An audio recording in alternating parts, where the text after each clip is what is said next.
আল্লাহ পাক আজকে আপনাকে হয়তো 1 কোটি টাকা দিয়েছেন, কালকে আল্লাহ না করুক 1000 টাকার জন্য মানুষের কাছে হাত পাততে বাধ্য করতে পারেন আল্লাহ পাক। এমনও কিন্তু দিন আসতে পারে, দিন সবার সবসময় সমান থাকে না। আজকে আপনার কাছে 1 কোটি টাকা আছে, কিছু মনে হচ্ছে না, কালকে কে জানে আল্লাহ না করুক যে 1000 টাকা কারো কাছে চাইতে হচ্ছে, 1000 টাকার জন্য ঠেকে গেছেন, হতে পারে না? রিজিককে মানুষ তাজিম না করলে রিজিক দূরে চলে যায়। দুটো বিষয় খেয়াল রাখবেন, দুটো বিষয়। এক হচ্ছে মাঝে মাঝে মনের মধ্যে কিছু আমল করার ইচ্ছা আসে না? মনে হলো যে আচ্ছা একটু 10টা আয়াত পড়ি, মনে আসে না মাঝে মাঝে? এমন মনে হয় না? ওই সময় এই যে মনের মধ্যে যে এই ইরাদাটা জাগ্রত হওয়া, এটাকে আমরা বলি ওয়ারিদ। অন্য ভাষায় আপনি বলতে পারেন মেহমান। কি বলতে পারেন? এটা আল্লাহর পক্ষ থেকে আপনার কলবের মধ্যে মেহমান হিসেবে এসেছে। এখন আপনি যদি আমলটা করেন, সেই মেহমান বারবার আপনার কলবে আসবে। যদি আপনি ওই সময় আমলটা না করেন, মেহমান চলে যাবে, মেহমান অসম্মানিত হলে পরে আর আসবে না। একইভাবে রিজিক আল্লাহ পাক দিয়েছেন, এর তাজিম যদি করতে পারেন রিজিক বেশি আসবে। রিজিকের তাজিম সম্মান করতে না পারলে রিজিক আসবে না, বেশি কমে যাবে। উসমান রাদিয়াল্লাহু আনহু সবচেয়ে ধনী ছিলেন না? কেন জানেন? কেন? এটা কি জানেন কেন ধনী ছিলেন? একে তো তিনি প্রচুর দান সদকা করতেন, এটা তো আপনারা জানেনই। আরেকটা জিনিস অনেকে জানে না, তিনি উটের পিঠে বসেছিলেন, কিছু একটা খাচ্ছিলেন, এই 2-1টা দানা পড়ে গেছে নিচে। উটের পিঠ থেকে নেমেছেন, নেমে সেই দানা উঠিয়েছেন, পরিষ্কার করেছেন, ধুয়েছেন, আবার খেয়েছেন। তার এই 2-4টা দানার কোনো কিন্তু মানে পরোয়া না করলেও চলে, তার প্রচুর অর্থ সম্পদ আছে। এত অর্থ সম্পদ যে তাবুক যুদ্ধের দিন 30,000 সেনাবাহিনীর দায়িত্ব নিয়েছেন। 30,000 সেনাবাহিনীর দায়িত্ব নিয়েছেন। সেনাবাহিনী যাবে, থাকবে, খাবে, তাবু টাঙাবে, সব দায়িত্ব তার। 30,000 সেনাবাহিনীর দায়িত্ব নেওয়া কি চারটাখানি কথা? তো এই সাহাবী এই কয়েকটা খাবারের দানা উঠিয়ে খেলেন। নবী সাল্লাল্লাহু আলাইহি ওয়াসাল্লাম বলেছিলেন যে তোমাকে আল্লাহ পাক রিজিক বাড়িয়ে দিবেন না কেন? তুমি রিজিকের যে তাজিম, যে সম্মান তুমি করো, এর বদৌলতে আল্লাহ পাক তোমাকে বেহিসাব রিজিক দিবেন। দুইটা বিষয় খেয়াল রাখবো। আমলের মেহমান হৃদয়ের মধ্যে আসলে তাকে ফিরাই না দেওয়া, তাহলে সেই মেহমান কিন্তু আর আসবে না। মেহমানকে মূল্যায়ন করলে মেহমান বারবার আসবেন ইনশাআল্লাহ। আর রিজিকের তাজিম না করলে রিজিক কিন্তু আপনার ঘরে বেশি বেশি আসবে না। এমনি তো হারামের যুগ, এমনি সুদের যুগ, এমনি ঘুষের যুগ।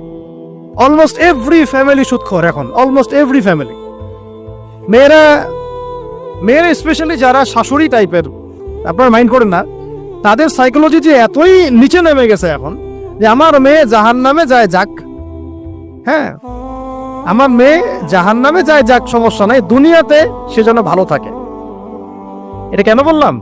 একটা সুদখোরের ঘরে তুলে দিতে সে দ্বিধাবোধ করতেছে না, একটা দুর্নীতিবাজের ঘরে তুলে দিতে দ্বিধাবোধ করতেছে না, একটা ঘুষখোরের ঘরে তুলতে দ্বিধাবোধ করতেছে না, হ্যাঁ, একটা মানে কি বলবো মাদক সেবী, ড্রাগ এডিক্টেড, বা এই যে আর কি বলবো ফাসেক, জালেম, এই ধরনের ঘরে উঠাই দিতেও সে দ্বিধাবোধ করছে না। 5তলা বাড়ি চাই আমার মেয়ে 5তলা বাড়ি থেকে সুখে থাকবে। এই যে সুখের ডেফিনেশন এখানে দিয়েছেন আপনারা।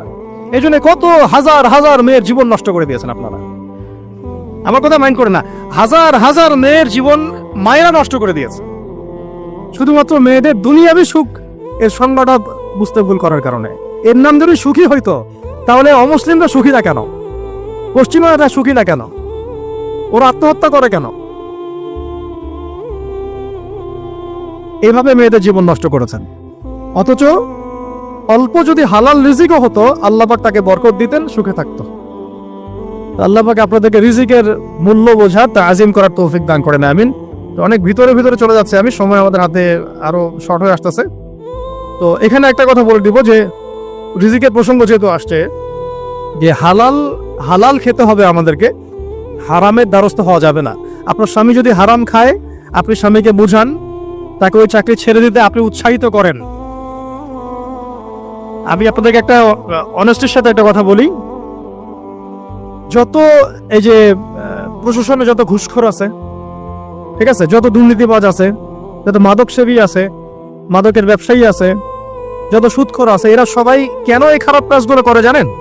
তার স্ত্রীকে ভালো রাখার জন্য, তার মাকে ভালো রাখার জন্য, তার সন্তানদেরকে ভালো রাখার জন্য।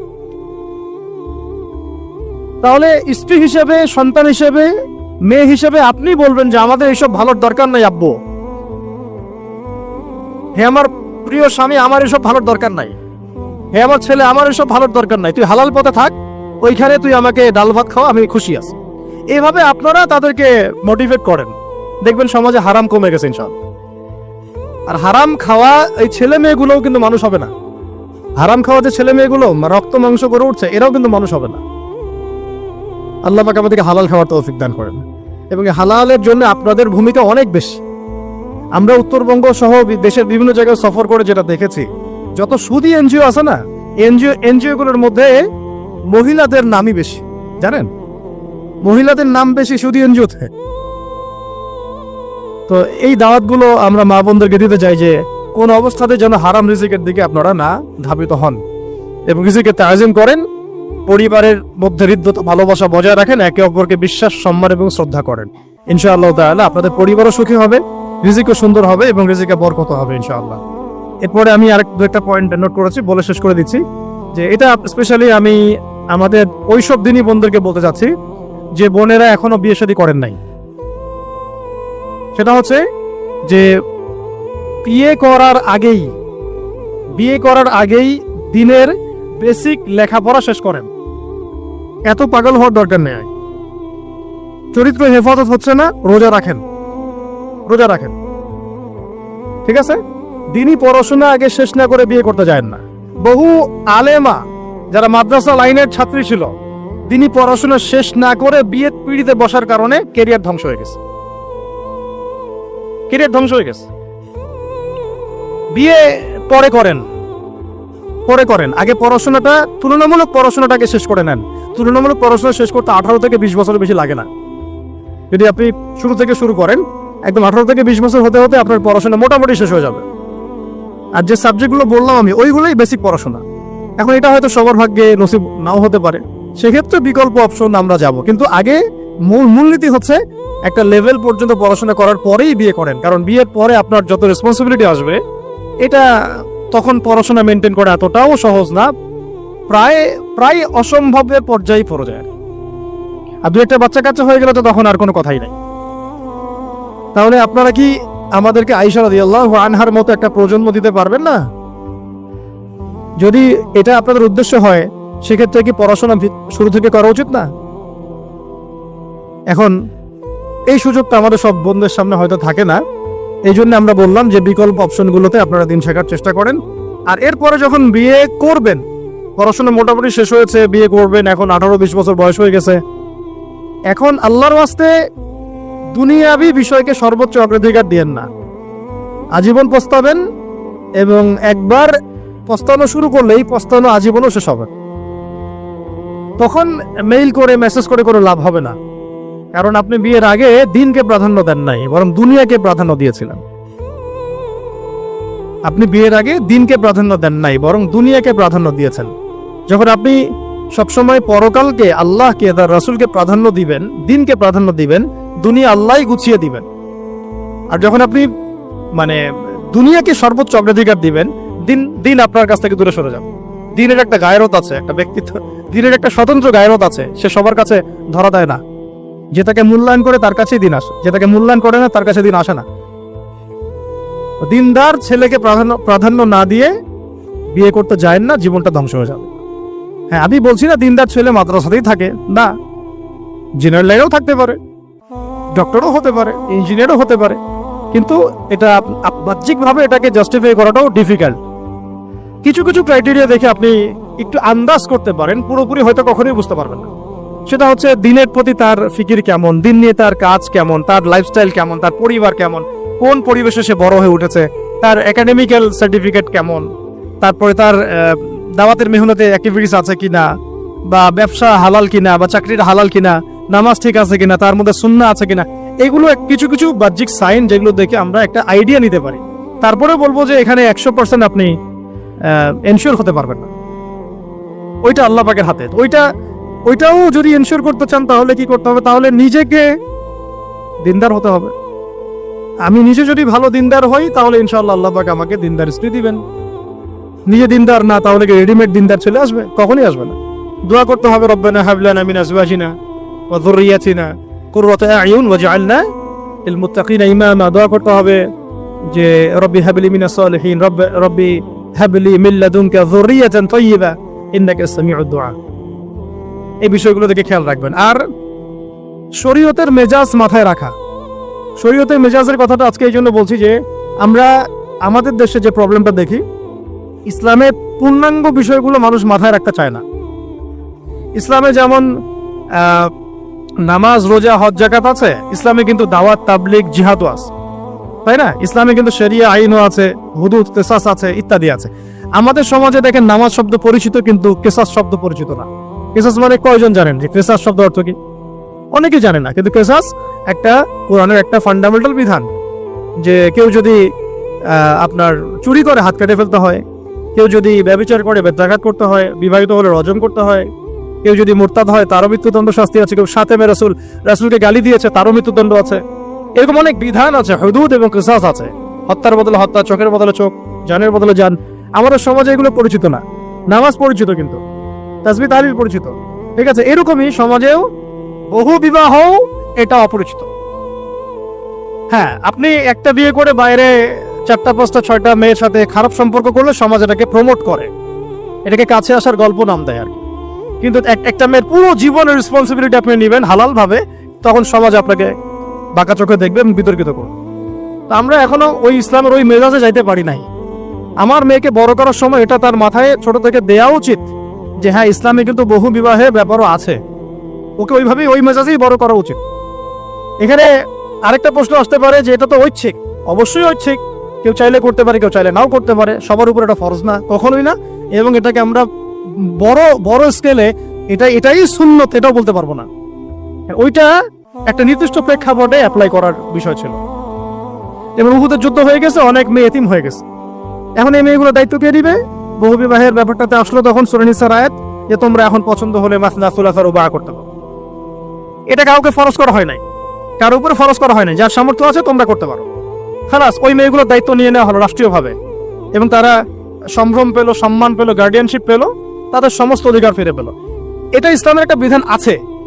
একেবারে এটাকে বাদ দিয়ে এটাকে অস্বীকার করা, কুফরি করলে কিন্তু কোরআনের সাথে আপনার কুফরি হয়ে যাবে। আপনার নিজস্ব রুচিবোধ থাকতে পারে যে আমি এটাকে পছন্দ করি না, সেটা আপনার ডিসিশন, এটা কোনো সমস্যার কিছু নাই। এমনকি ইসলাম আপনাদেরকে বলেছে যে মেয়ের অনুমতি ছাড়া তাকে বিয়েও দেওয়া যাবে না। সবার নিজস্ব জায়গা থাকতে পারে, কিন্তু ইসলামের প্রত্যেকটা বিধানকে মাথায় রাখা যে এটা ইসলামের একটা অংশ। না হলে আমরা অনেক সামাজিক সমস্যার সমাধান দিতে পারবো না। বাংলাদেশে এখন 6 লক্ষ মেয়ে আছে যারা ইতিম, অবিবাহিতা, বিধবা, আরো বেশি। আমরা রাষ্ট্রীয়ভাবে তাদের কোনো ব্যবস্থা করতে পারবো না, সম্ভব না। এইখানে মেয়েদেরকে, যেহেতু মেয়েদের মধ্যে আমি কথাগুলো বলছি, এই জন্য আমি এই কথাটা টাচ করলাম যে ইসলামের পূর্ণাঙ্গ বিষয়গুলো আমাদের মাথার মধ্যে রাখা, যে আমাদের যেন এমন কোনো বিষয়কে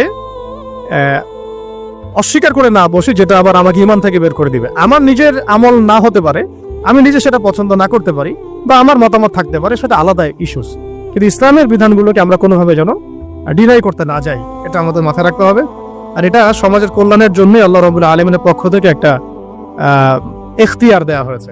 আর দুটা বিষয় বলে শেষ করে দিচ্ছি, সেটা হচ্ছে ওই যে ইলমের কথা বলেছিলাম শুরুতে, এর সাথে আমি আমার ব্যক্তিগত জীবন থেকে বলছি আর 3টা জিনিস ইলমের সাথে খুব বেশি কানেক্টেড, এটা মাথায় রাখবেন। একটা হচ্ছে আদব। একটা কি? আদব। আদব রক্ষা করতে না পারলে ইলম অর্জন করতে পারবেন না। তাই আদব রক্ষা করার জন্য আমাদেরকে ওই জেনারেল লাইনে পড়াশোনার মেজাজটা ত্যাগ করে আসতে হবে। আমরা ওইখানে যে মেজাজে পড়াশোনা করি, ওই মেজাজটা আমাদেরকে একটু কর্পোরেট হতে শেখায়। মানে আমি বেতন দিয়েছি 500 টাকা, আমি 500 টাকার ক্লাস পাইলাম না কেন, তাই না? মেজাজটা এরকম আর কি। অথচ এখানে ওস্তাদের দোয়া নেওয়ার জন্য আমাদেরকে সিরিয়ালে দাঁড়িয়ে থাকতে হবে। এটা হচ্ছে এই প্ল্যাটফর্ম, এটা হচ্ছে ওই অন্য জায়গা। এখানে একজন নবী হয়েও মুসা আলাইহিস সালাম যুগের পর যুগ হাঁটছেন এমন একজন ব্যক্তির সাক্ষাতের জন্য যিনি তার চেয়ে বেশি জ্ঞানী। তার নাম খিদর আলাইহিস সালাম, যিনি তাকে সাথে নিতে চাচ্ছেন না। তিনি বলছেন যে ইন্নাকা লান তাসতাতিআ মাইয়া সাবরা, তুমি তো আমার সাথে ধৈর্য ধরতে পারবে না। কিন্তু মুসা আলাইহিস সালাম তারপরে চললেন, বারবার প্রশ্ন করলেন, কিন্তু শেষ পর্যন্ত সম্পর্ক কিন্তু নষ্ট হয়ে গেল। মনে আছে কি সূরা কাহফের কথা বলছে। এটা হচ্ছে এই ইলমের জায়গাটা এমন একটা ইলমের জায়গা যেখানে আদব রক্ষা না করলে ইলম পাওয়া যাবে না। আরেকটা বিষয় হচ্ছে তাসকিয়া, ইলম অর্জন করে উস্তাদের কাছ থেকে দোয়া নেওয়া এবং আত্মশুদ্ধি অর্জন করা। মনের মধ্যে কোনো হিংসা না রাখা। আমাদের সবার এখন মনের মধ্যে যে হিংসা দিয়ে ভর্তি, হিংসাগুলোকে ছেড়ে দেন, মন বড় করে ফেলেন, আল্লাহর জন্য ছেড়ে দেন। হিংসা ত্যাগ করেন, গীবত করা বন্ধ করে দেন, অপবাদ দেয়া তো একেবারেই নিষেধ। পরশ্রী কাতরতা ছেড়ে দেন, মনটাকে একদম খালেস করে রাখেন। একজন সাহাবী সম্পর্কে নবীজি বলছেন, এই যে এখন যে সাহাবী ঢুকবে মসজিদে ও জান্নাতি। সবাই আগ্রহ নিয়ে বসে আছে, কে এসে ঢুকলেন জান্নাতি। পরের দিনও সেম কথা, এখন যে ঢুকবে সে জান্নাতি। সেম সাহাবী ঢুকলেন, পরের দিনও সেম কথা, এখন যে ঢুকবে সে জান্নাতি। সেম সাহাবী ঢুকলেন। এবার একজন সাহাবী কৌশল করে তার বাসায় গেলেন, দেখি তো কি আমল করে সে। তো দেখলেন তো রাত্রেবেলা তাহাজ্জুদও উঠতেছে না, এসব নামাজ পড়ে ঘুমায় গেছে, ফজরের নামাজে উঠলো। 3 দিন থাকলেন, 3 দিন সেম সেম। তখন তিনি বললেন, আচ্ছা ভাই, তোমার ব্যাপারে নবীজি এরকম মন্তব্য করেছেন, তোমাকে তো এমন কোনো খাস আমল করতে দেখলাম না। তো তিনি বলছেন, আচ্ছা একটা বিষয় হতে পারে, আমি অত বেশি আমল হয়তো করি না, কিন্তু আমি যখন ঘুমাতে যাই আমি সবাইকে মাফ করে দিয়ে ঘুমাই। মন ফ্রেশ, মনটা থেকে সব বের করে দেওয়া, এটা তাসকিয়া। এটা ইলমের সাথে সম্পৃক্ত। আল্লাহ পাক আমাদের সবাইকে এই বিষয়গুলো বোঝার তৌফিক দান করেন। আর এরপর আমি বলবো যে সন্তান প্রতিপালনে যত্নশীল হন, কারণ এরপরে তো আমাদের অ্যাসেট তারাই। এবং মেয়েদেরকে আমি বলবো যে আপনারা বেশি বেশি সন্তান নেবেন। কে শিখাইছে একটা বাচ্চা নিতে হবে, 2টা বাচ্চা নিতে হবে? এগুলো বোগাস কথাবার্তা পশ্চিমারা শিখাইছে। আর নবী সাল্লাল্লাহু আলাইহি ওয়াসাল্লাম কি বলেছেন? আমি সেই নারীদেরকে নিয়ে গর্ব করব যেই নারীরা বেশি বেশি সন্তান জন্ম দিতে পারে। আমি আমার উম্মতের সংখ্যা নিয়ে গর্ব করব। হ্যাঁ, সবার ফিজিক্যাল কন্ডিশন এক না হতে পারে, কিন্তু এই মানসিকতাটা ত্যাগ করতে হবে যে আমার একটাই, 2টি সন্তানের বেশি নয়, একটি হলে আরো ভালো হয়। এসব পশ্চিমা তন্ত্রমন্ত্র বন্ধ করতে হবে। ঠিক আছে, এরপরে বলবো যে মিডিয়া দিয়ে, আচ্ছা, এই সন্তান প্রতিপালনের ক্ষেত্রে একটা কথা বলে দেই যে প্যারেন্টিং এর অনেক বই বাজারে বের হয়েছে, প্যারেন্টিং টিপস আছে। এই প্যারেন্টিংটা নিয়ে আলাদা ইনশাআল্লাহ একদিন সেশন করবো, এখানে অনেক কথা বলার আছে।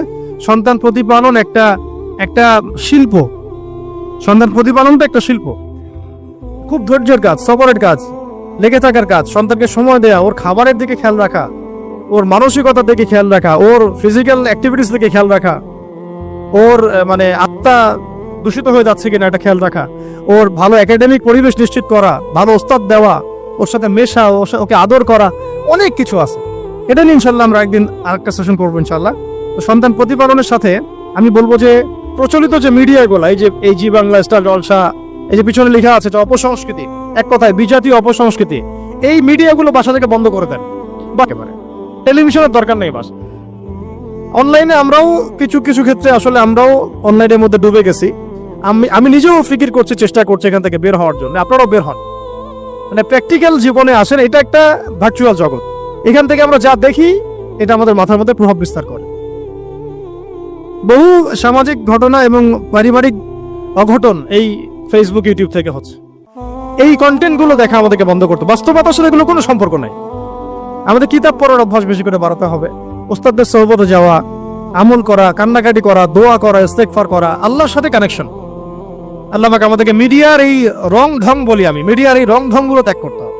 মিডিয়া একটা কিছু দেখলে আমাকে কেন কিনতে হবে? কেন আমি একটা মিডিয়াতে দেখলাম যে এরকম একটা নতুন অর্নামেন্টস আসছে, আমাকেই কেন কিনতে হবে? কেন আমাকে, কেন আমি ওটার জন্য আমার বাসা চাপ দিব? কেন ওইটা আমি আমার পরিবারে ফাসাদ সৃষ্টি করার কারণ হবে? প্রয়োজন নাই। আর আমাদের মানে মাদ্রাসার মেয়েদেরকেও এসব থেকে দূরে রাখতে হবে, মিডিয়া থেকে দূরে রাখতে হবে। মানে সব মিডিয়া উপকারী না, বরং মিডিয়ার মধ্যে 99% ইসলামিক মিডিয়া না।